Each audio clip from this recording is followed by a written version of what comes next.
Le Zoom Éco, Nicolas Barret, directeur du journal Les Échos. Bonjour Nicolas. Bonjour Maxime. La reprise est là, c'est ce que disait François Hollande le 14 juillet. C'est vrai, elle est là, oui.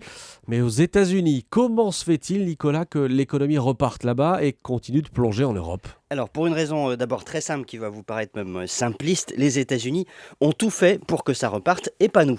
D'où une situation qui peut paraître injuste aujourd'hui. La crise financière est partie de là-bas il y a exactement 6 ans, en juillet 2007, avec l'affaire des subprimes.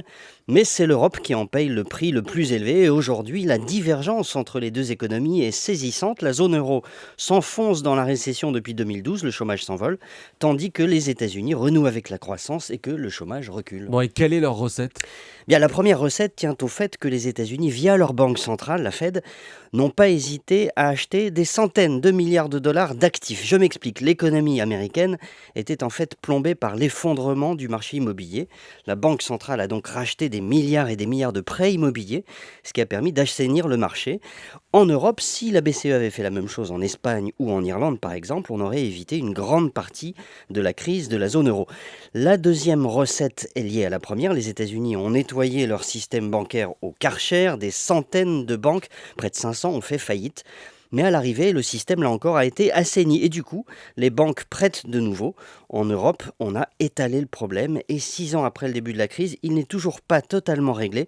Les entreprises européennes ont beaucoup de difficultés de financement. Et est-ce que l'écart entre les États-Unis et l'Europe va se résorber ? Bien là encore, on ne fait pas tout ce qu'il faudrait. Un exemple, l'écart est en train de se creuser dans l'industrie. Certaines industries européennes, comme la chimie, émigrent aux États-Unis. Pourquoi ? Parce que le coût de l'énergie, grâce au gaz de schiste, est beaucoup plus faible. Autre exemple, la pharmacie. Les grands labos délocalisent leurs recherches en Amérique parce que les conditions faites aux chercheurs sont meilleures.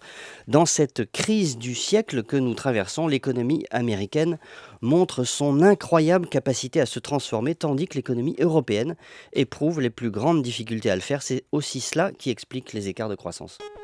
Le chiffre du jour. 25 000 $, c'est ce que va toucher chaque jour Daniel Vassella, l'ancien patron du groupe pharmaceutique suisse Novartis, pour donner des conseils à son ancien employeur. C'est ce qui s'appelle une retraite dorée et ça fait déjà polémique en Suisse. 25 000 $ par jour. Merci Nicolas Barret.